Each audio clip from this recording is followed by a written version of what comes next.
Maxwell chemistry. तो states of matter class 11th states of matter में 11 video already मैंने आप लोग को दे दिया है। ठीक है, लास्ट वीडियो मैंने क्या बात की थी? लास्ट वीडियो में बात किया था मैंने रियल गैस और आइडियल गैस में डिफरेंस। उसके जस्ट पहले वाले वीडियो में बात किया था postulates of kinetic gas theory और काइनेटिक गैस इक्वेशन और उससे रिलेटेड डेरिवेशन। ठीक है, तो आज का वीडियो आप लोग को बहुत अच्छे से समझ में आएगा अगर जस्ट लास्ट के 2 वीडियो आपके क्लियर होंगे। मेरे ख्याल से video number 10 and video number 11। तो आप लोग के पास दो ऑप्शन है, या तो ऊपर आई बटन को क्लिक करके दोनों वीडियो देख लीजिए, या तो मेरे चैनल के प्लेलिस्ट ऑप्शन में जाके स्टेट्स ऑफ मैटर के टोटल 11-12 वीडियो वहां पड़े हुए हैं, उसको आप देख सकते हैं। ठीक है, उसी के आगे मैं कंटिन्यू करने जा रहा हूँ।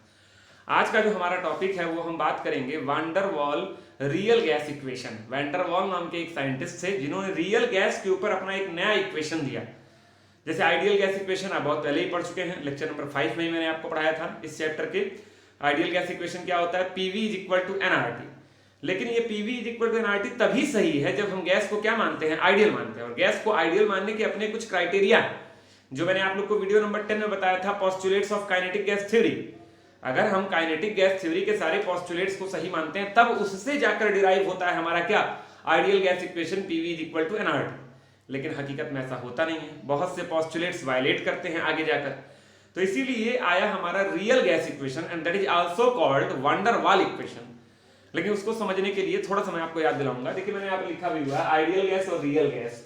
मैंने आप लोग को जब पढ़ाया था postulates of kinetic gas theory, तो वहां पर मैंने आपको बताया था कि केवल 2 ऐसे पोस्टुलेट्स हैं जिनकी वजह से रियल गैस इक्वेशन का कॉन्सेप्ट आया। ऐसे 2 पोस्टुलेट थे जिनकी एक में वॉल्यूम टर्म था और एक में फोर्स ऑफ अट्रैक्शन टर्म था। ऐसे 2 ही पॉइंट थे जिनकी वजह से आपका रियल गैस इक्वेशन का कॉन्सेप्ट आया। तो उन्हीं पॉइंट्स को मैं एक बार रिवाइज कर रहा हूं और उसके बाद आगे बढ़ता हूं। ठीक है, तो देखिए आइडियल गैस इक्वेशन क्या होता है? PV is equal to NRT. PV is equal to NRT. अभी मैं आपसे पूछूं ये वी क्या है? लास्ट के भी कई वीडियोस मैंने आपको बताया। आप बोलते हैं वॉल्यूम ऑफ आइडियल गैस, लेकिन एक्चुअली ये क्या है? तो कई बच्चे बोलते हैं वॉल्यूम ऑफ कंटेनर। अगर किसी गैस को 2 लीटर के कंटेनर में फिल कर दिया गया है तो आप न्यूमेरिकल लगाते वक्त याद करिए वी की जगह रखते थे 2 लीटर। अगर उसी गैस को 5 लीटर के कंटेनर में फिल कर दिया जाए तो आप न्यूमेरिकल लगाते वक्त वी की जगह लिखते थे 5 लीटर। मतलब आप एक्चुअली गैस का वॉल्यूम ले ही नहीं रहे हैं, आप तो क्या ले रहे हैं? वॉल्यूम ऑफ कंटेनर ले रहे हैं। ठीक है, तो अब दिमाग में एक बात आती है सर कि एक्चुअली गैस का वॉल्यूम होता क्या है? तो मैं आपको पहले क्लियर कर दूं, किसी भी गैस का जो वॉल्यूम होता है वो होता है available space in which gas can easily move। मतलब वह स्पेस जहां पर गैस क्या करे? आसानी से मूव कर सके। That space is called volume of the gas. आपने 9th से ही पढ़ते आप चले आ रहे होंगे, याद करिए 9th में भी एक चैप्टर था is matter around us pure, matter in our surrounding. तो वहां पर आप लोग पढ़े होंगे कि जिस कंटेनर में गैस को भरते हैं वो पूरे के पूरे कंटेनर को फिल कर देता है। मतलब गैस का वॉल्यूम वो होता है जिस एरिया में गैस इजीली मूव कर सके। That area in which gas can be easily move. ठीक है, मतलब जिस एरिया में गैस अपना मोशन परफॉर्म कर सके, that available space, that area is called क्या? Volume of gas. तो ये गैस का रियल, ये होता है एक्चुअल वॉल्यूम। अब देखिए होता क्या आइडियल कंडीशन में, जैसे ये आपको याद रखना है। कोई पूछे गैस का मतलब वॉल्यूम होता क्या है, तो वह अवेलेबल स्पेस जहां पर गैस के मॉलिक्यूल फ्रीली मूव कर सकें। अब आइए हम इसी चीज की बात करते हैं, एक बार आइडियल गैस के लिए और एक बार रियल गैस के लिए। तो आइए आइडियल गैस की बात करते हैं। तो आपको पता होगा आइडियल गैस जब हम बात करते हैं तो पोस्टुलेट ये कहता है कि किसी भी गैस के 1 मॉलिक्यूल का वॉल्यूम क्या होता है? नेग्लिजिबल होता है। अच्छा ये तो अगर 1 मॉलिक्यूल का वॉल्यूम नेग्लिजिबल है तो 2 मॉलिक्यूल का भी क्या होगा? नेग्लिजिबल।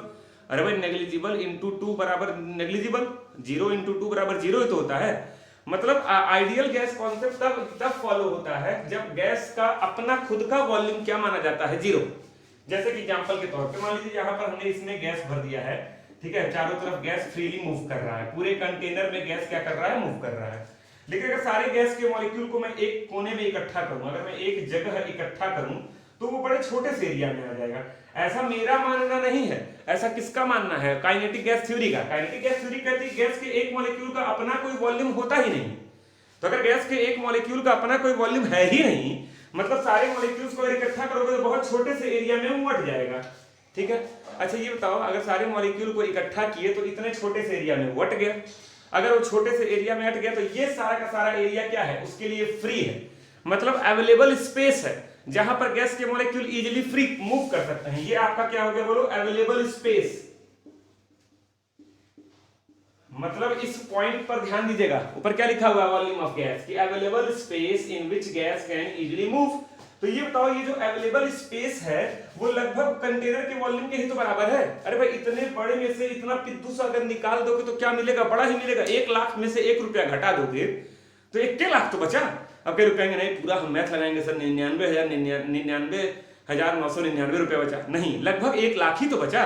तो यही बात आइडियल गैस कहती है कि आइडियल गैस कहती है कि जिस कंटेनर में आपने गैस को भरा, गैस का अपना खुद का वॉल्यूम, गैस एक स्फीयर होता है, लेकिन आइडियल गैस कहती है कि एक पॉइंट मास होता है, एक बिंदी भर का होता है। तो अगर सारे गैस के मॉलिक्यूल को इकट्ठा किया जाए तो उसका मॉलिक्यूल भी क्या, उसका वॉल्यूम भी क्या होगा, नेग्लिजिबल हो। मतलब अगर मैं कहूं कि सही मायने में तुम लोग सोच के बताओ कि गैस का वॉल्यूम क्या हुआ, ये वाला स्पेस हुआ, इसको छोड़कर, लेकिन भाई वो छोटा सा जो वॉल्यूम है वो नेग्लिजिबल है। तो हम कह सकते हैं कि गैस का जो वॉल्यूम है वो पूरे कंटेनर के वॉल्यूम के क्या है, बराबर है। इसीलिए इस V को कई लोग बोलते हैं वॉल्यूम ऑफ कंटेनर। क्या बोलते हैं, वॉल्यूम ऑफ कंटेनर। लेकिन ये टर्म आप तभी यूज करेंगे in the case of ideal gas only, in the case of ideal gas only, क्योंकि ये जो छोटा सा वॉल्यूम है ये नेग्लिजिबल मान लिया है किसने, काइनेटिक गैस थ्योरी ने। अच्छा, अब रियल गैस पे आओ। रियल गैस कहता है ना, गैस के मॉलिक्यूल का वॉल्यूम होता है, वो पॉइंट मास नहीं है, वो एक स्फीयर है। भाई मॉलिक्यूल्स क्या होते हैं, स्फेरिकल होते हैं ना, वो एक रिजिड स्फीयर है। आप गैस के मॉलिक्यूल के वॉल्यूम को नेग्लिजिबल नहीं मान सकते हैं। तो ये क्या कहता है कि अगर गैस का मॉलिक्यूल बड़ा बड़ा होता है, ये कहता है, तो गैस का मॉलिक्यूल ये देखिए बड़ा बड़ा है, मतलब ये कहता है कि नेग्लिजिबल हम नहीं मानेंगे, कुछ तो होता है। वही जैसे 1 रुपया कम करने वाली बात हुई तो आपके हम नहीं मानेंगे, 99,999 रुपया बचा। तो वही रियल गैस भी कहता है कि कुछ तो होता है गैस का वॉल्यूम। अच्छा, तो अब ये गैस कंटेनर में भरा हुआ है, ठीक है। अब मैं इस गैस को एक किनारे इकट्ठा कर रहा हूं। तो ये देखिए 6 मॉलिक्यूल मानो मैंने लिया था, 6 मॉलिक्यूल वो किनारे इकट्ठा कर दिए। मतलब गैस के मॉलिक्यूल का वॉल्यूम ये क्या है, volume occupied by gaseous molecules, volume occupied by gaseous molecule. और ये क्या है, अवेलेबल स्पेस। अब बताओ, ये जो अवेलेबल स्पेस है, ये अवेलेबल स्पेस कंटेनर के वॉल्यूम के बराबर है या उससे थोड़ा कम है, बताओ भाई, उसके बराबर है या उससे थोड़ा कम है, उससे थोड़ा कम है। तो यहीं पर कॉन्सेप्ट आया कि हम इसी V को मानते थे वॉल्यूम ऑफ कंटेनर, लेकिन V का मतलब क्या है, वॉल्यूम ऑफ गैस। और वॉल्यूम ऑफ गैस तो होता है available space in which gas can easily move. और वो अवेलेबल स्पेस आइडियल के केस में वो अवेलेबल स्पेस कंटेनर के वॉल्यूम के क्या था, बराबर था। देखिए, इतने छोटे को कंसीडर ही नहीं कर रहा है, इस छोटे को। लेकिन रियल के केस में ये अवेलेबल स्पेस खाली इतना ही बचा है। देखिए, ये अवेलेबल स्पेस है, ये अवेलेबल स्पेस कंटेनर के वॉल्यूम के बराबर नहीं है। तो ये पहला फैक्टर दिमाग में आया वंडरवाल के कि भैया जो रियल वॉल्यूम है वो तो इतना ही है। This is real volume, this is called real volume, real volume of gas, real volume of gas. अच्छा, ये ध्यान रखना, कई बच्चे समझते हैं रियल वॉल्यूम ऑफ गैस तो ये है ना, गैस का वॉल्यूम वो होता है जिस स्पेस में वो क्या करता है, इजीली मूव कर सकता है। तो इतना ही स्पेस बचा उसके मोशन करने के लिए। तो रियल वॉल्यूम ऑफ गैस क्या हुआ, ये इतना हुआ, ठीक है। यानी वॉल्यूम क्या हो गया, कम हो गया। हम पूरा मान रहे थे आइडियल के केस में, और रियल में उससे थोड़ा कम हो गया। या कुछ स्पेशल केसेस होते हैं जहां ज्यादा भी हो सकता है, ठीक है। विरियल अगर बहुत छोटा कंटेनर है तो वहां पे विरियल ज्यादा भी हो सकता है, गैस को अगर खूब कंप्रेस करके भरा गया हो तो ये पहला फैक्टर हुआ जहां पर वॉल्यूम हमको ये गड़बड़ लगा, ये सही नहीं लगा, तो हम इसको सही करने के बारे में लगे सोचने, हम मतलब वंडरवाल। अब दूसरे पॉइंट की बात करता हूं। मैं केवल पॉइंट्स आपको दिला रहा हूं, ये सब मैं पोस्टुलेट्स आपको याद दिला रहा हूं, केवल 10 मिनट लग गया याद दिलाने में। दूसरा पॉइंट फोर्स ऑफ अट्रैक्शन। ये बताओ, आइडियल गैस पोस्टुलेट्स आप पढ़े होंगे कि गैसेस के मॉलिक्यूल्स के बीच में इंटरमॉलिक्यूलर फोर्स ऑफ अट्रैक्शन नहीं होता है। तो आप यहाँ पे क्या लिखते हैं, force of attraction does not exist, does not exist, force of attraction does not exist. अच्छा, तो मॉलिक्यूल्स के बीच में फोर्स ऑफ अट्रैक्शन नहीं होगा, तो ये P क्या है, ये P क्या है, प्रेशर ऑफ आइडियल गैस। और ये क्रिएट कैसे हुआ था, लास्ट के वीडियोस में मैंने आपको बताया था ये क्रिएट कैसे हुआ था। जब गैसियस मॉलिक्यूल गए थे कंटेनर की वॉल पे मारे टन टन टन, जिस कंटेनर में आपने गैस को भरा है सारे गैस के मॉलिक्यूल गए और कंटेनर की वॉल से हिट किए। जब कंटेनर की वॉल से हिट किए तो फोर्स अप्लाई किए, फोर्स अप्लाई किए तो क्या क्रिएट हुआ, प्रेशर। तो क्या फार्मूला पढ़े हैं, P = F/A। जब भी किसी एरिया पर फोर्स अप्लाई करो तो क्या एग्जर्ट होता है, प्रेशर। तो यहां पर प्रेशर, ये प्रेशर क्रिएट हुआ जब मॉलिक्यूल हिट किए कंटेनर की वॉल से। लेकिन ये बताओ जब तुम रियल गैस मानते हो, यहाँ देखो force of attraction does not exist gas के मॉलिक्यूल के बीच में, ठीक है। अच्छा जब तुम रियल गैस मानते हो, रियल गैस, तो force of attraction exist, O my God, force of attraction exist. अच्छा तो फोर्स ऑफ अट्रैक्शन अगर एग्जिस्ट करता है, इसका मतलब कि मॉलिक्यूल्स, गैस कंटेनर है, मॉलिक्यूल्स जा रहे हैं कंटेनर पे भी हिट कर रहे हैं और आपस में भी हिट कर रहे हैं। दो मॉलिक्यूल के बीच में अगर फोर्स ऑफ अट्रैक्शन है तो आपस में भी तो हिट करेंगे, और जब आपस में हिट करेंगे तो भी तो थोड़ा सा प्रेशर क्रिएट करेंगे। मतलब यहां पर हम माने कि आपस में हिट करते ही नहीं है, केवल कंटेनर से हिट करते हैं, और यहां पर हम मान रहे हैं कि आपस में भी हिट करते हैं, मतलब कंटेनर पे भी हिट कर रहे हैं प्लस आपस में भी हिट कर रहे हैं, मतलब दोनों को जोड़ेंगे तब टोटल प्रेशर ऑफ गैस निकलेगा। तो यहां पर क्या दिक्कत आई, प्रेशर वेरिएशन। तो समराइज करता हूं, इन्होंने क्या माना था, अवेलेबल स्पेस को कंटेनर के वॉल्यूम के बराबर माना था। यहां पर अवेलेबल स्पेस कंटेनर के वॉल्यूम के बराबर नहीं है। यहां पर force of attraction does not exist molecule के बीच में, और यहां पर force of attraction exist molecule के बीच में। तो फोर्स ऑफ अट्रैक्शन वाला पॉइंट प्रेशर में वेरिएशन देता है, और ये अवेलेबल स्पेस वाला पॉइंट वॉल्यूम में वेरिएशन देता है, और इन्हीं दोनों में चेंजेस करके आपका रियल गैस इक्वेशन आएगा, that is called van der Waals equation. देखिए दो पॉइंट आपका डिस्कस हो गया, पहला वॉल्यूम में चेंजेस और दूसरा प्रेशर में चेंजेस, ठीक है। अभी कुछ देर पहले वही, अच्छा ये जो पॉइंट मैं डिस्कस किया ये सब पिछले वीडियोस में पढ़ाया गया, तो ऊपर आई बटन या प्लेलिस्ट आपके सामने है, उससे देख लीजिएगा, ठीक है। अब चलिए हम सीधे बात करते हैं रियल गैस इक्वेशन, या इसी को बोलते हैं वान डर वाल रियल गैस इक्वेशन। तो वान डर वाल इक्वेशन बोलो या रियल गैस इक्वेशन बोलो, ये फार्मूला होता है, आप किताबों में देखे होंगे, ये फार्मूला होता है P plus an square by v square bracket close v minus nv equal to nRT। ये n नंबर ऑफ मोल है, तो for n mole of gas के लिए है। ये जो स्मॉल a और स्मॉल b है, इसको बोलते हैं वैन डर वाल कांस्टेंट। तो ये इक्वेशन आपने पढ़ा होगा, हो सकता है आप केवल ये इक्वेशन ही पढ़े हो, इसके बारे में और कुछ नहीं जानते, तो मैं थोड़ा डिटेल से आपको समझाता हूँ, ठीक है। अच्छा आप देखिएगा, ये P हम लोग क्या पढ़े थे, PV is equal to nRT। ये वाला टर्म और ये वाला टर्म नहीं पढ़े थे आइडियल गैस इक्वेशन में। तो ये वाला टर्म देखो किसमें ऐड हो रहा है, प्रेशर में ऐड हो रहा है ना, प्रेशर में। अच्छा आप लोगों ने फिजिक्स में पढ़ा होगा यूनिट एंड डायमेंशन में कि कोई भी दो क्वांटिटीज अगर सेम होती हैं, सेम टाइप की होती हैं, तभी वो उनमें एडिशन या सब्सट्रैक्शन होता है। तो ये तो अगर प्रेशर में कुछ भी जुड़ रहा है तो ये टर्म क्या है, प्रेशर, और अगर वॉल्यूम में से कुछ भी घट रहा है तो ये टर्म क्या है, वॉल्यूम है। तो मतलब प्रेशर को चेंज किया गया, P में कुछ जोड़कर उसको वैन डर वाल ने चेंज किया। तो यहाँ पर इसको आप बोल सकते हैं प्रेशर करेक्शन, प्रेशर में चेंजेस। तो an square by v square को मैंने लिख दिया प्रेशर करेक्शन, और nv को लिख दिया वॉल्यूम करेक्शन। ये रियल गैस की बात मैं कर रहा हूँ, ठीक है। आगे बढ़ते हैं केस 1। अब दिमाग में आप क्या होगा, सर ये कैसे इसमें ये चीज ऐड हुई, ये चीज कैसे इसमें से घटी, सब्ट्रैक्ट हुई, ठीक है। तो अधिकतर चीजें तो एक्सपेरिमेंटली हैं, लेकिन फिर भी जहां तक समझाने लायक है वो मैं आपको समझा रहा हूँ। केस 1 की बात करते हैं। सबसे पहले कांस्टेंट B की। कांस्टेंट B क्या है, ये तो nv क्या है, nv क्या है, वॉल्यूम है। तो B भी क्या है, वॉल्यूम है। n का मतलब नंबर ऑफ मोल, और n into B मतलब टोटल वॉल्यूम। तो B भी क्या है, वॉल्यूम। तो मैंने आगे वॉल्यूम लिखा है, तो आप घबराएंगे नहीं। फॉर 1 मोल, मैं 1 मोल के लिए डिस्कस करने जा रहा हूँ। 1 मोल के लिए डिस्कस करोगे तो इस n की वैल्यू क्या हो जाएगी, 1। तो यहाँ बचेगा क्या, V माइनस B। तो मैं उसी B की बात करने जा रहा हूँ कि ये आया कैसे। अच्छा B क्या है, वॉल्यूम फैक्टर है। अभी जस्ट मैं आपको स्टार्टिंग में आपको बता रहा था रियल गैस आइडियल गैस लिखकर कि वॉल्यूम करेक्शन क्यों आया, क्योंकि आइडियल गैस मानता है कि गैस के मॉलिक्यूल्स का वॉल्यूम नेग्लिजिबल है, और रियल गैस मानता है ऐसा नहीं है, गैस के मॉलिक्यूल का कुछ वॉल्यूम है। तो मैं रियल गैस की बात करने जा रहा हूं, ठीक है। ये वॉल्यूम ऑफ कंटेनर है, और इसमें देखिए गैस के बड़े बड़े मॉलिक्यूल है, रिजिड स्फीयर।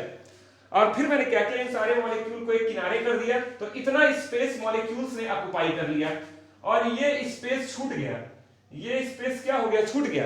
अच्छा आइडियल में हम वॉल्यूम ऑफ गैस क्या मानते थे, इस पूरे को, लेकिन रियल में हम वॉल्यूम ऑफ गैस क्या मानेंगे, इसको अवेलेबल स्पेस को। अवेलेबल स्पेस बार बार बोल रहा हूं, बच्चे कंफ्यूज होकर ये लेते हैं, कहते हैं वॉल्यूम ऑफ गैस है तो यही होगा, गैस के मॉलिक्यूल जहां गए हैं। वॉल्यूम ऑफ गैस होता है अवेलेबल स्पेस। तो अवेलेबल स्पेस इतना ही है, इतने में ही ये मूव कर सकते हैं, क्योंकि यहां तो ये ठूस ठूस के भरे हुए हैं। तो ये है अवेलेबल स्पेस। अच्छा पहले क्या माने थे, ये पूरा, इस पूरे को बोलते हैं आइडियल गैस इक्वेशन वाला V, इस पूरे वॉल्यूम ऑफ कंटेनर। लेकिन रियल में क्या है, इस पूरे में से इतना घटाना पड़ेगा ना, इतना। अच्छा ये तुम घटा के निकालोगे, इसको हम बोल सकते हैं एक्सक्लूडेड वॉल्यूम, जिसको हमने छोड़ दिया, लिया नहीं वो, लेकिन है वो फैक्टर क्या, वॉल्यूम ही है। तो किसी भी गैस के लिए जब 1 मोल पे एक्सपेरिमेंट किया गया तो वो एक्सक्लूडेड वॉल्यूम इसी B के बराबर पाया गया 1 मोल के लिए। 2 मोल के लिए 2b, 3 मोल के लिए 3b और n मोल के लिए nb। तो देखिए लिखा हुआ है कि actual volume of gas is equal to volume of container, ये पूरा वॉल्यूम ऑफ कंटेनर, बात समझ रहे हैं, ये पूरा, और माइनस वॉल्यूम ऑफ मॉलिक्यूल्स, मतलब ये मॉलिक्यूल का जो वॉल्यूम है, ये सारे मॉलिक्यूल ने जितना स्पेस ऑक्युपाई किया उसको माइनस कर दिया गया है। तो आप इसको फुल फॉर्म लिखना चाहें तो लिख लीजिए, मैं बोल दे रहा हूँ, volume occupied by gaseous molecules. V molecule का मतलब volume occupied by gaseous molecules. अच्छा, ये वॉल्यूम ऑफ कंटेनर को मैंने क्या लिखा, actual volume of gas V gas, volume of container V C, और volume of occupied by gaseous molecule को क्या लिख दिया, बी। 1 मोल के लिए बी है, 2 मोल के लिए 2b, 3 मोल के लिए 3b, बता ही चुका हूं। ये V गैस की जगह हो गया Vc माइनस B, मतलब PV is equal to nRT में जो V था उस V की जगह हमको रखना पड़ेगा Vc minus B, volume of container minus B 1 मोल के लिए। ठीक है, ये B क्या है, एक तो वॉल्यूम है, दूसरा क्या है, volume occupied by gaseous molecule है, तीसरा क्या है, एक्सक्लूडेड वॉल्यूम है जिसको हमने लिया ही नहीं, इस वॉल्यूम को हमने कंसीडर ही नहीं किया, आइडियल में टोटल ले लेते थे। ठीक है, और इसी को हम एक नाम और देते हैं को वॉल्यूम। तो कभी कभी IIT वगैरह में, नीट वगैरह में क्वेश्चन बनते हैं तो इस नाम जरूर याद रखिएगा, एक्सक्लूडेड वॉल्यूम इसको बोलते हैं, को वॉल्यूम इसको बोलते हैं, या volume occupied by gaseous molecules इसको बोलते हैं। तो this is true for 1 mole, this is true for 1 मोल। अच्छा, तो अगर मैं n मोल की बात करूं, जगह नहीं बचा, मैं हल कर रहा हूं, यहां देखिएगा ध्यान से। तो फॉर n मोल, अगर मैं n मोल के लिए बात करूं तो ये बताओ V गैस बराबर क्या हो जाएगा, Vc माइनस Nb। तो V की जगह हम लिख सकते हैं Vc माइनस Nb, और Vc क्या है, वॉल्यूम ऑफ कंटेनर, और वॉल्यूम ऑफ कंटेनर क्या है, वॉल्यूम ऑफ आइडियल गैस। और वॉल्यूम ऑफ आइडियल गैस को तो Vc की जगह आप V भी लिख सकते हैं, तो इसको मैं ऐसे भी लिख सकता हूं, खाली V भी लिख सकता हूं। तो V gas actual volume of gas is equal to V minus Nb। तो ऊपर देखो, इस V बराबर nRT होता है, V की जगह V माइनस Nb रखा हुआ है, मतलब एक फैक्टर आपका क्लियर हो गया, क्या, वॉल्यूम फैक्टर। तो सारी बातें बहुत डिटेल से आपको समझाई गई हैं, इसको स्क्रीनशॉट लेना हो तो ले सकते हैं, इसको नोट करना हो तो नोट कर सकते हैं। पहले ये चीज है, उसके बाद ये चीज है, और यहाँ से 1 मोल के बाद हम डायरेक्ट कहाँ आ गए हैं, n मोल पे, तो इसको आप नोट कर लीजिए। तो आप लोग का वॉल्यूम फैक्टर क्या हो गया, क्लियर हो गया। ठीक है, V मैं अभी मैं प्रेशर पे आ रहा हूँ धीरे धीरे, पहले वॉल्यूम फैक्टर क्लियर हो गया। अब मैं तुरंत बात करने जा रहा हूँ B का, यूनिट ऑफ B का। अच्छा, अभी कुछ देर पहले ही मैंने आपको बताया था कि वॉल्यूम में से अगर कोई चीज सब्ट्रैक्ट हो रही है या ऐड हो रही है, घट रही है या जोड़ी जा रही है, तो वो फैक्टर भी क्या होगा, वॉल्यूम होगा। और मैंने चिल्ला के आपसे बोला कि B क्या था, वॉल्यूम था। तो ये बताओ NB, ये पूरा टर्म NB क्या है, वॉल्यूम। तो देखो मैं लिख रहा हूं NB is equal to volume. अब तुम लोग बताओ N की यूनिट क्या होती है, मोल, और B की जगह B ही रहने दो, और वॉल्यूम की यूनिट क्या होती है, लीटर। तो B बराबर क्या हो गया, लीटर पर मोल।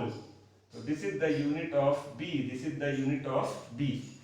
तो ये पॉइंट बहुत अच्छे से आप लोग याद रखिएगा। अब इसके बाद चलते हैं, ये एक पॉइंट हो गया, अभी मैं B की बात कर रहा हूं, दूसरा point, significance of B। Significance of B, B का क्या यूज है, क्या रोल है, सिग्निफिकेंस ऑफ B की बात करने जा रहे हैं। अच्छा, एक चीज बताइए सोचकर, ये जो B है, ये जो B फैक्टर है, ये एक्सपेरिमेंटली आया, याद है, 1 मोल गैस के लिए, 1 मोल गैस के लिए ये वॉल्यूम करेक्शन जो होता है वो B होता है। कोई पूछे डायरेक्टली 2 मोल के लिए तो 2B, और n मोल के लिए तो NB। ठीक है, तो ये जो B है, इसका आप ये तो B किस पे डिपेंड कर रहा था, B था क्या, याद करो, दिमाग में जो डालो, अभी कुछ देर पहले बताया, एक्सक्लूडेड वॉल्यूम।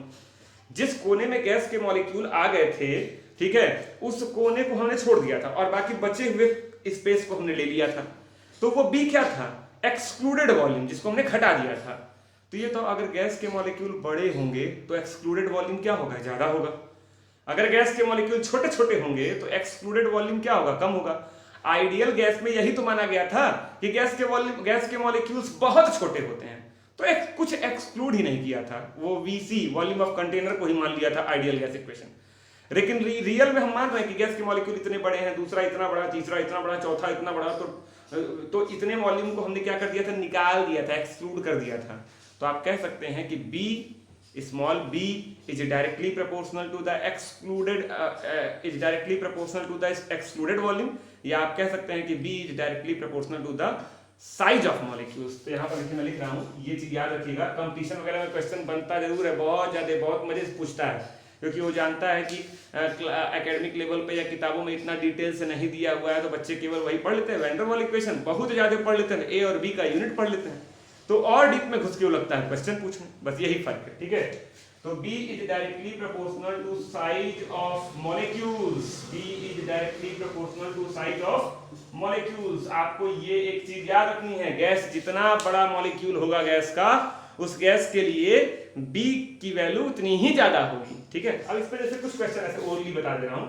जैसे कोई पूछे F2 और Cl2 में किसके लिए B की वैल्यू ज्यादा होगी। F2 एक गैस है, Cl2 एक गैस है, तो बताओ बड़ा साइज में कौन है। अब ये नहीं बताऊंगा यार, साइज में बड़ा कौन है, 10th वाले बच्चे भी जानते होंगे। साइज में बड़ा कौन है, क्लोरीन। तो ऊपर से नीचे चलने पर साइज बढ़ता है यार पीरियोडिक टेबल में, तो क्लोरीन साइज में बड़ा है, तो इसके लिए A की वैल्यू क्या होगी, ज्यादा होगी। ठीक है, इसके लिए B की वैल्यू क्या होगी, ज्यादा होगी। तो यहाँ पर आप लिख low value of B is more in Cl2। B की वैल्यू Cl2 के लिए क्या होगी, ज्यादा होगी। और देख लो, अगर नोबल गैसेस की बात की जाए, क्या था, हीलियम, नियॉन, और क्या था, आर्गन, क्रिप्टॉन, जेनॉन, तो ऊपर से नीचे चलने पे साइज बढ़ता है, तो B की वैल्यू क्या होगी, बढ़ेगी। तो यहाँ क्या हो गया, value of B increases, value of B increases. तो ऐसे सिंपल क्वेश्चन आते हैं, आप पढ़ने के बाद आपको लग रहा होगा बहुत आसान है, लेकिन ये लाइन जिसको नहीं पता है वो कह देगा compare the value of van Waals constant B for the following gases. मतलब नीचे कुछ गैसेस दी रहेंगी और कहेगा इनको अरेंज करो, increasing order of van Waals constant B। अब कई बच्चे कहेंगे लो B की तो वैल्यू हमको बताई ही नहीं गई थी, B की वैल्यू तो हम इन गैसेस के लिए रटे ही नहीं है। तो आपको केवल चेक करना है साइज ऑफ मॉलिक्यूल, और जिसका मॉलिक्यूल का साइज सबसे ज्यादा होगा उसके लिए B की वैल्यू भी क्या होगी, सबसे ज्यादा होगी। बस खत्म कहानी, नोट कर लीजिए। देखिए एक चीज आपको बताता हूं कि जैसे एक्चुअली ये B आया कैसे, कई गैसेस पे एक्सपेरिमेंट किया गया, तो इसका एक फार्मूला बनाया गया B का, कि B को निकालने का एक तरीका। तो ये फार्मूला है B का 4Na into volume of one molecule, volume of one molecule. एक मॉलिक्यूल का वॉल्यूम होगा, एक मॉलिक्यूल कैसा होता है, रिजिड स्फीयर, रियल गैस मानती है कि स्फीयर होता है, रिजिड स्फीयर। तो एक मॉलिक्यूल का वॉल्यूम ले लो और इनटू कर दो अवोगाड्रो नंबर से, 6.022 इंटू 10⁻23, क्योंकि हम कितने मोल की बात कर रहे हैं, एक मोल के लिए अगर बात कर रहे हैं, एक मोल के लिए वॉल्यूम करेक्शन क्या होता है, B।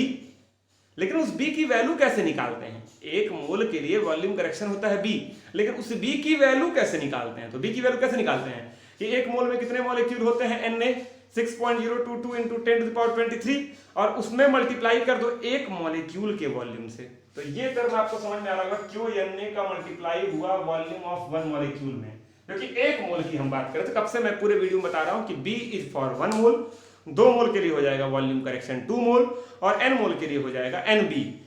एक मोल के लिए B, 2 के लिए 2B, 3 के लिए 3B, n के लिए NB। लेकिन ये B आया कहां से, तो B का ये फार्मूला है कि एक गैसियस मॉलिक्यूल का वॉल्यूम, अच्छा स्फीयर का वॉल्यूम क्या होता है, 4/3 πr³। तो एक गैसियस मॉलिक्यूल का वॉल्यूम इनटू अवोगाड्रो नंबर, क्योंकि एक मोल में अवोगाड्रो नंबर के बराबर मॉलिक्यूल होते हैं। तो ये दो टर्म आपको समझ में आ रहा होगा, इसका इससे मल्टीप्लाई हो गया। लेकिन ये 4 कहां से आ गया, चलो अभी आगे आप बताते हैं। 4 इंटू Na की जगह आप रख दोगे 6.022 इंटू 10⁻23, तो Na ही रख रहा हूं मैं, into volume of one molecule 4/3 πr³। तो ये B की वैल्यू होती है, आप इसको याद रखिए। कभी कभी R क्या होता है, radius of sphere, radius of sphere. तो कभी कभी इस पर क्वेश्चन बन सकता है कंपटीशन वगैरह में, रेडियस दिया रहेगा, पूछ देगा B की वैल्यू, कहेगा एक मोल हाइड्रोजन गैस है और हाइड्रोजन गैस के वन मॉलिक्यूल का रेडियस या वन एटम का रेडियस इतना है, तो बताओ उसके लिए van der Waals constant B की वैल्यू क्या होगी। सिंपली ऐसा क्वेश्चन आ सकता है, तो ये याद है। अब दिमाग में आप क्या होगा, सर ये 4 कहां से आया, तो ये 4 कंप्लीटली एक्सपेरिमेंट से आई हुई वैल्यू है। लेकिन मैं आपको एक हिंट देता हूं, ये बताओ ये B क्या है, एक्सक्लूडेड वॉल्यूम, जिसको आप लिए नहीं है। तो ये तो कंटेनर इतना बड़ा था और गैस के मॉलिक्यूल इस कोने में आ गए थे, यहाँ पे नहीं समझे ऐसे।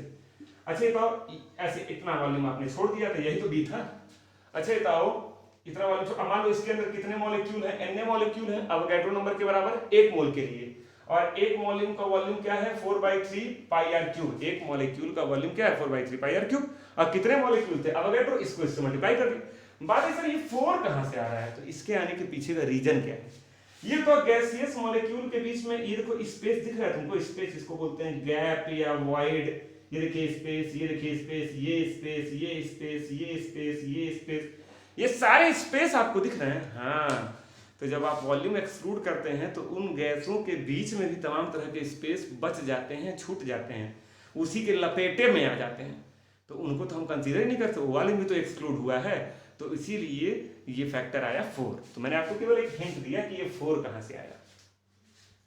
तो वॉल्यूम करेक्शन की बात हो गई। अब चलते हैं प्रेशर करेक्शन की ओर। प्रेशर करेक्शन में एक कांस्टेंट आया था आपका van der Waals constant small a। अब दिमाग में आ रहा होगा सर प्रेशर करेक्शन किसकी वजह से क्रिएट हुआ। मैंने शुरू में भी आपको बताया था कि force of attraction. Ideal gas मानती है कि मॉलिक्यूल्स के बीच में फोर्स ऑफ अट्रैक्शन नहीं है। जिस कंटेनर में आप गैस भरे हैं, मॉलिक्यूल जा रही है, कंटेनर की वॉल से हिट कर रही है, हिट कर रही है, हिट कर रही है, और जो प्रेशर क्रिएट हो रहा है that is called pressure of ideal gas.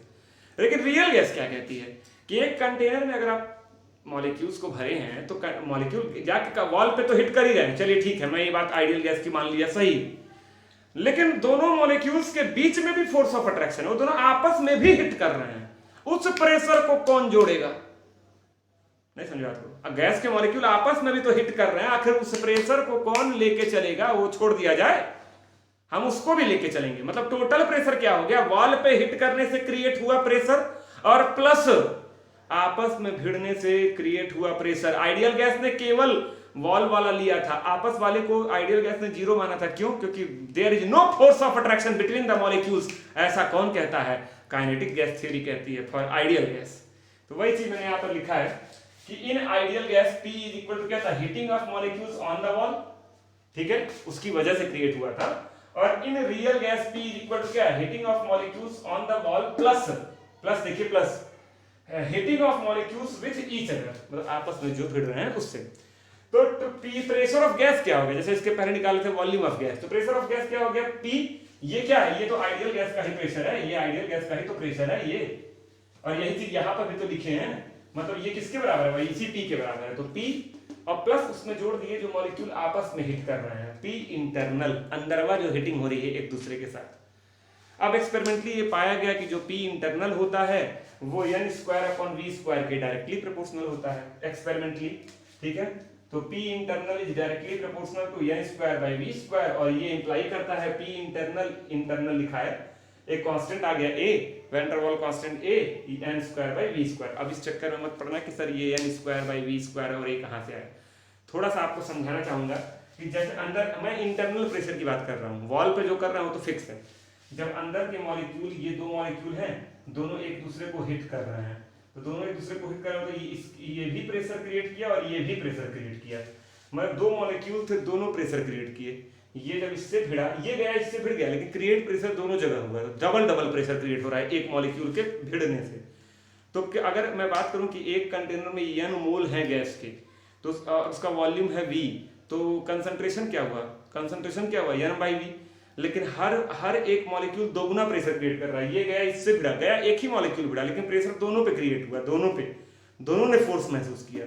तो n/v कंसंट्रेशन होता है, और दोनों ने डबल हुआ तो इनटू n/v, दोनों एक दूसरे से भिड़े, तो वहीं से निकल कर आया है ये n square by v square. तो इसको आप याद रखेंगे, this is equal to a n square by v square. ये वैल्यू उठाकर P इंटरनल की जगह रख दो, तो P gas is equal to क्या हो गया? P, ये P क्या था? वॉल पे हिट करने की वजह से क्रिएट हुआ था, और ये आपस में भिड़ने की वजह से, और इसकी वैल्यू इतनी आ गई, तो ये उठा के यहाँ रख दी। इसको आप उठाकर रख देंगे किसमें? आइडियल गैस इक्वेशन में। तो आपका क्रिएट हो जाएगा फिर से क्या? Real gas equation, that is also called van der Waals gas equation. इसको आप नोट कर लीजिए, ये आपका प्रेशर करेक्शन है। इस ए को क्या बोलते हैं? वैन डर वाल कांस्टेंट बोलते हैं। तो अब देखिए यूनिट ऑफ ए की बात करते हैं, वैन डर वाल कांस्टेंट ए। सिंपल है, जैसे प्रेशर में कुछ भी जुड़ेगा तो क्या होगा? प्रेशर, मतलब ये पूरा टर्म क्या हो गया? प्रेशर के बराबर, ठीक है। पूछ सकता है क्वेश्चन कंपटीशन में, ठीक है। ए n की जगह मोल का स्क्वायर, v की जगह लीटर का स्क्वायर, बराबर प्रेशर की यूनिट होती है एटीएम। तो यहाँ से a बराबर क्या हो गया? क्रॉस मल्टीप्लाई कर दो, ATM into litre square divided by mole square. तो ये एक यूनिट हो गई। ऐसे ही मैंने आपको b का यूनिट बताया था, ठीक है, इसको नोट करिए। अब बात करते हैं सिग्निफिकेंस ऑफ a की। जैसे अभी बात हम लोगों ने किया था सिग्निफिकेंस ऑफ b की, वैसे सिग्निफिकेंस ऑफ a की। अच्छा, तो प्रेशर में आया है ना a, प्रेशर में क्या था? मॉलिक्यूल्स के बीच में फोर्स ऑफ अट्रैक्शन था। मतलब A एक्चुअली किस पे डिपेंड करेगा? Force of attraction. अच्छा, वहां पर B किस पे डिपेंड कर रहा था? साइज पर, साइज ऑफ मॉलिक्यूल्स, उसी की वजह से B आया था ना। और A किसकी वजह से आया था? इंटरनल मॉलिक्यूल्स के बीच में फोर्स ऑफ अट्रैक्शन की वजह से, यानी A is directly proportional to force of attraction between the molecules. तो वही लिखा हुआ है case 1, A is directly proportional to force of attraction between the molecules। ये सब याद रखिएगा, competition examination point of view से बहुत इंपॉर्टेंट है। अब जो चीजें आपको बता रहा हूं, अब तक जो बताया था वो आपके एकेडमिक पर्पज और कंपटीशन दोनों के लिए इंपॉर्टेंट था, लेकिन अब जो बता रहा हूँ वो बेसिकली कंपटीशन के लिए बहुत ज्यादा इंपॉर्टेंट है। तो A is directly proportional to force of attraction between molecules। मान लो कोई क्वेश्चन आ गया कि अमोनिया और CH4 में दोनों गैस है, दोनों में किसके लिए van der Waals constant A की वैल्यू ज्यादा होगी। अब अपना दिमाग लगाओ, आप पढ़े होंगे, याद करिए 11th में चैप्टर नंबर 4 केमिकल बॉन्डिंग। तो केमिकल बॉन्डिंग में आपने पढ़ा होगा डाइपोल मोमेंट। तो डाइपोल मोमेंट अगर आप पढ़े होंगे तो आपको ये पता होगा कि इन दोनों में कौन सा मॉलिक्यूल ज्यादा पोलर होता है, अमोनिया। तो अमोनिया अगर ज्यादा पोलर है तो मतलब उसके बीच में फोर्स ऑफ अट्रैक्शन क्या होगा, ज्यादा होगा। मतलब अमोनिया गैस अगर तुम लोगे तो उसके अंदर अमोनिया के लाखों मॉलिक्यूल होंगे ना, एक मॉलिक्यूल, दूसरा मॉलिक्यूल, तीसरा मॉलिक्यूल। तो सारे मॉलिक्यूल्स के बीच में क्या लग रहा होगा, strong hydrogen bonding, strong force of attraction. तो अमोनिया के मॉलिक्यूल्स के बीच में स्ट्रॉन्ग फोर्स ऑफ अट्रैक्शन है, इसका मतलब उसके लिए ए की वैल्यू क्या होगी, ज्यादा होगी। खत्म कहानी। ए की वैल्यू क्या होगी, ए इज मोर देन, मतलब यहाँ पे ए की वैल्यू क्या होगी, इसके लिए ज्यादा होगी। तो इसका आंसर ये होगा। यहाँ पर एक पॉइंट आप लिख सकते हैं, ठीक है। Larger the polarity of molecule, larger will be van der Waals constant, larger will be the value of van der Waals constant a. Larger the polarity of molecule, बोलना हूं, नोट कर लीजिए, larger the polarity of molecule, larger will be the value of van der Waal constant A। ठीक, लिखा नहीं। अब बात आई कि सर अगर हमारा मॉलिक्यूल नॉन पोलर हो, मान लीजिए पोलर ना हो, क्या हो, नॉन पोलर हो, तब क्या करेंगे। तो आप लोगों को पता होगा इंटरमॉलिक्यूलर जो फोर्स ऑफ अट्रैक्शन होता है FOA, पढ़े होंगे आप लोग, वो वैन डर वाल फोर्स के बराबर होता है, उसी को वैन डर वाल फोर्स भी कहते हैं। इंटरमॉलिक्यूलर फोर्स ऑफ अट्रैक्शन को ही वैन डर वाल फोर्स कहते हैं। वैन डर वाल फोर्स नाम सुना है, हाँ। और वो जो वैन डर वाल फोर्स होता है वो डिपेंड करता है साइज पे, मॉलिक्यूलर मास पे। मॉलिक्यूल का मास कितना ज्यादा है, मॉलिक्यूल का साइज कितना ज्यादा है। तो यहां से एक फार्मूला निकल के आया है कि A is directly proportional to force of attraction and force of attraction is directly proportional to van der Waals force and van der Waals force is directly proportional to molar mass and molar mass is directly proportional to the size. Oh my God, एक line में 5-5-6 फार्मूले आ गए, बहुत question इससे बनते हैं। लिख दिया मैंने, A is directly proportional to force of attraction, is directly proportional to van der Waal force, is directly proportional to molar mass, is directly proportional to size। Clear है। अब इस पर एक क्वेश्चन है, देखिए, फ्लोरीन, क्लोरीन, ब्रोमीन, आयोडीन, पूछ रहा है, बताओ किसके लिए A की वैल्यू ज्यादा होगी। देखो ये भी नॉन पोलर, ये भी नॉन पोलर, ये भी नॉन पोलर, ये भी नॉन पोलर, मतलब ये वाला कॉन्सेप्ट तो फेल हो गया। ये सब के सब नॉन पोलर हैं। चलो आगे देखते हैं कि ये वाला कॉन्सेप्ट काम करेगा कि नहीं करेगा। ये वाला मोलर मास वाला और ए वाला, या साइज वाला और ए वाला, ये वाला करेगा ना, सब डायरेक्टली है आपस में। इसको बढ़िया से घेर लो भैया, ये बड़ा इंपॉर्टेंट लाइन है। मतलब किस्मत साथ देगी तो एक क्वेश्चन आपका IIT या मेडिकल एग्जामिनेशन रखा है इसी एक लाइन से, ठीक है। तो अब देखिए कि F2Cl2Br2I2 किसका साइज ज्यादा है, I2 का, उसके बाद ब्रोमीन का। तो यहाँ पे A की वैल्यू क्या होगी, ज्यादा होगी। सिंपल, बस आपको ये लाइन पता थी, यहां से आप खट से कर लिए, A इंक्रीजेस। अच्छा इसको फील करो, फील। ये तो आयोडीन क्या होता है, सॉलिड। और सॉलिड कोई कब होता है, जब उसके मॉलिक्यूल्स के बीच में फोर्स ऑफ अट्रैक्शन बहुत ज्यादा होता है, और फोर्स ऑफ अट्रैक्शन बहुत ज्यादा होगा तो A भी बहुत ज्यादा, समझे। लेकिन ये F2 क्या होता है, गैस होता है। तो आप इसको ऐसे भी फील कर सकते हैं, आप मोलर मास के सेंस में भी फील कर सकते हैं, A इंक्रीजेस इधर से जाने पे। देखो एक केस मैंने डिस्कस किया पोलर का, एक केस डिस्कस किया नॉन पोलर का। अब तीसरा केस आता है कि अगर पोलर और नॉन पोलर मॉलिक्यूल्स दोनों एक साथ आ जाएं, तो याद कर लो बच्चों, अगर पोलर और नॉन पोलर मॉलिक्यूल्स दोनों एक साथ आ जाएंगे तो आप पहले पोलर वाले को अरेंज कर लेंगे, फिर नॉन पोलर वाले को अरेंज करेंगे। जैसे यहाँ ये पोलर है और ये पोलर है, और ये दोनों क्या है, नॉन पोलर है। तो जो पोलर है, अमोनिया ज्यादा पोलर होता है क्योंकि अमोनिया NH3 के अंदर हाइड्रोजन बॉन्ड पाया जाता है, और CO2 डाइपोल मोमेंट जब आप इसका निकालोगे 0 आता है। तो ये ज्यादा पोलर है, तो ये ज्यादा पोलर है, तो इसके लिए A की वैल्यू क्या होगी, ज्यादा होगी। सबसे आगे आंसर में आप क्या लिखोगे, अमोनिया, फिर CO2, और बाकी दोनों नॉन पोलर में आप मोलर मास वाला कॉन्सेप्ट लगा दोगे। O2 और N2 में किसका मोलर मास ज्यादा है, O2 का। तो जिसका ज्यादा उसके लिए A की वैल्यू ज्यादा है। तो उसके बाद O2 और कम किसका होता है, N2। O2 का होता है 32 और N2 का होता है 28। अच्छा कुछ लोग कहेंगे CO2 का होता है सर 44, लेकिन अमोनिया का होता है 17। देखो ये सबसे कम है, देखो अमोनिया का 17 होता है, ये सबसे कम है। तो कई लोग अमोनिया को सबसे लास्ट में लिखते हैं। तो जब पोलर और नॉन पोलर मिक्स आ जाए तो पोलर वाले को पहले अरेंज कर लेना, उसके मोलर मास को चेक ही करने की जरूरत नहीं है। और उसके बाद नॉन पोलर वाले को अरेंज करना मॉलिक्यूलर मास के बेसिस पे। तो कंफ्यूज ना होना, केवल पोलर आया तो कर लेंगे, केवल नॉन पोलर आया तो मोलर मास से कर लेंगे, दोनों मिक्स आया तो पहले पोलर वाले को अरेंज कर लेंगे, उसके बाद आप मोलर मास के आधार पे अरेंज कर लेंगे। तो कंफ्यूज नहीं होना है, इसको नोट कर लीजिए। एक पॉइंट और जान जाइए, जैसे अभी आप लोग पढ़े हैं कि ए की वैल्यू अगर ज्यादा होगी तो फोर्स ऑफ अट्रैक्शन क्या होगा, ज्यादा होगा। अच्छा, तो मॉलिक्यूल्स के बीच में फोर्स ऑफ अट्रैक्शन ज्यादा होगा तो वो गैस से किसकी ओर कन्वर्ट हो जाएंगी, पास आते आते लिक्विड। मतलब अगर ए की वैल्यू ज्यादा है तो गैस को लिक्विफाइड करना क्या है, आसान है। तो ये एक फार्मूला याद रखिएगा, मतलब एक लाइन कि larger the value of a easily will be gas liquefied. तो very important line, very important line, जिस गैस का ए ज्यादा होगा वो गैस उतनी आसानी से लिक्विफाइड हो जाएगा। ठीक है, मतलब ऐसे क्वेश्चन आ सकता है, 4 गैसेस दे देगी, चारों के लिए ए की वैल्यू देगा और पूछेगा which one will liquefied easily, या सबसे पहले कौन लिक्विफाइड हो जाएगा, 4 ऑप्शन दिए रहेंगे, आप टिक मार के निकल जाएंगे। तो इस लाइन को याद रखिएगा बहुत अच्छे से दिमाग में। एक चीज और नोट कर लो, हाइड्रोजन और हीलियम जो गैस होते हैं इनका size and mass vary less होता है, size and mass is very very less, less नहीं होता है, बहुत कम होता है। तो इनके लिए आप कह सकते हैं कि ए की वैल्यू टेंडिंग टू 0 होती है। एक इस पे डिपेंड करता है फोर्स ऑफ अट्रैक्शन पे, ये दोनों नॉन पोलर हैं, मतलब फोर्स ऑफ अट्रैक्शन की यहाँ बातें नहीं है। ठीक है, पोलरिटी और नॉन पोलरिटी की बात ही नहीं है। ये किस पे डिपेंड करता है, एक किस पे डिपेंड करता है, साइज पे, दोनों का साइज सबसे कम है भाई, शुरुआत के पहले दूसरे एलिमेंट हैं।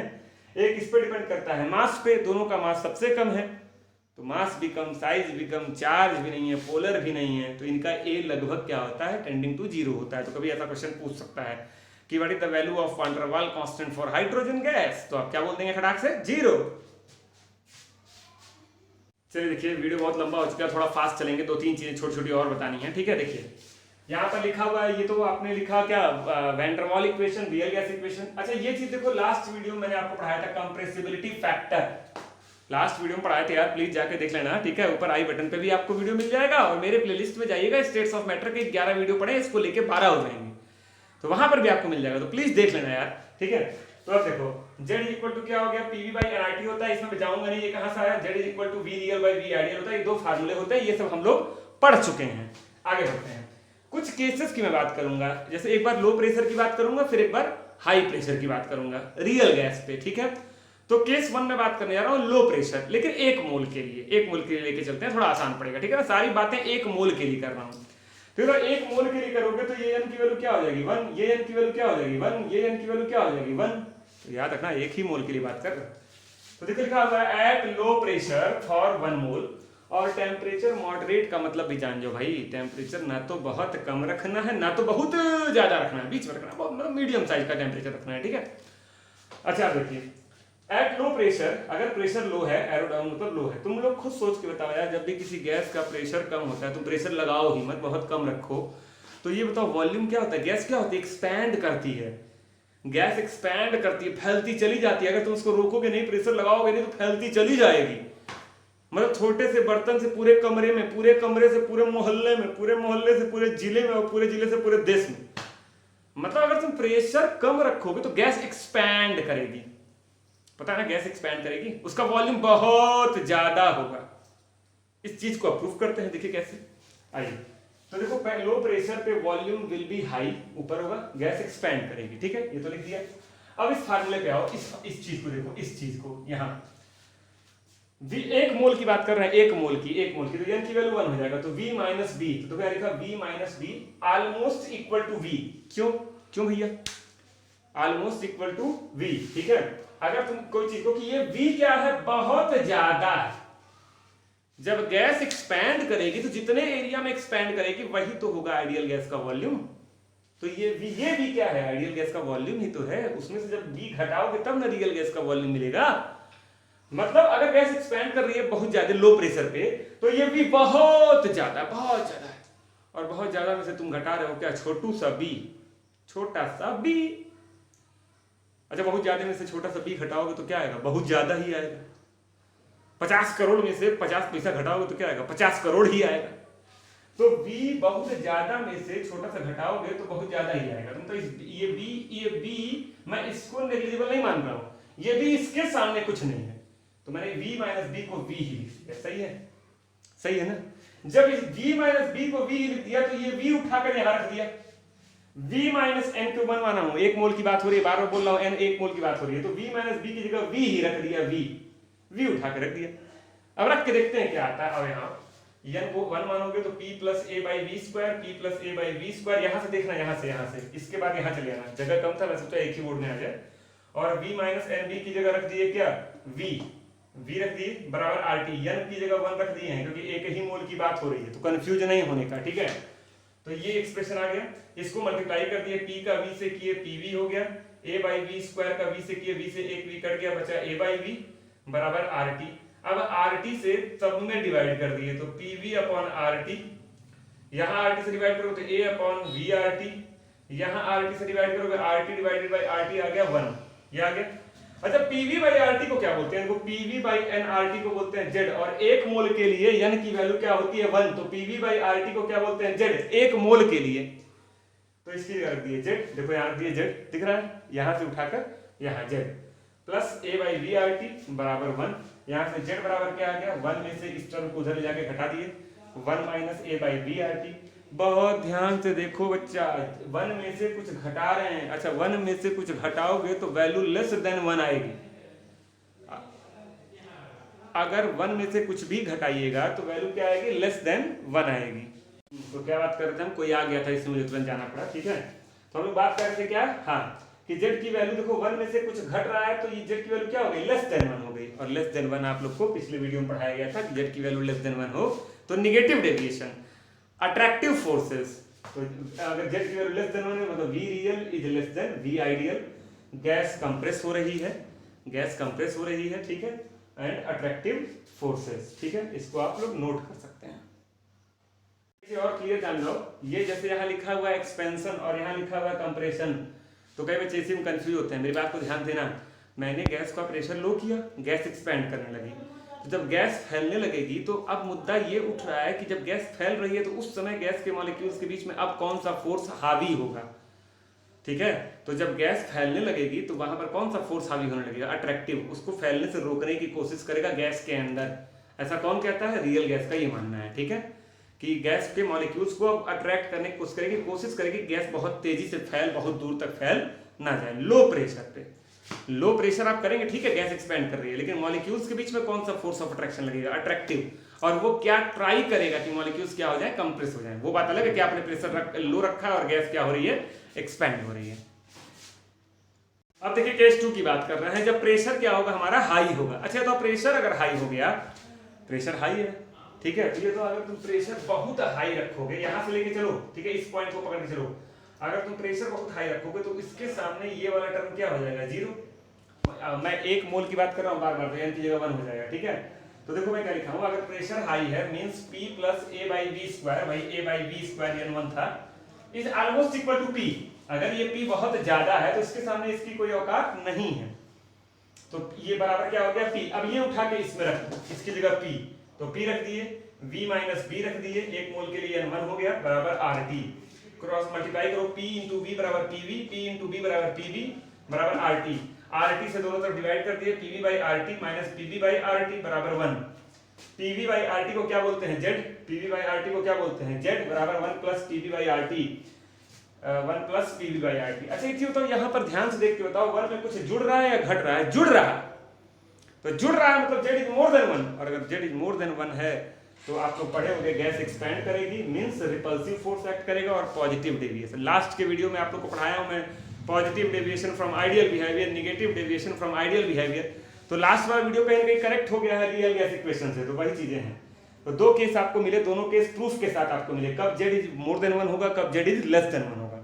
हाई प्रेशर पे z is more than 1, low pressure पे z इज लेस देन 1, ठीक। अब पहले करेंगे सर टेम्परेचर की बात नहीं की है, आओ जरा, ये फार्मूला है और इसके पहले वाला फार्मूला है, ठीक है।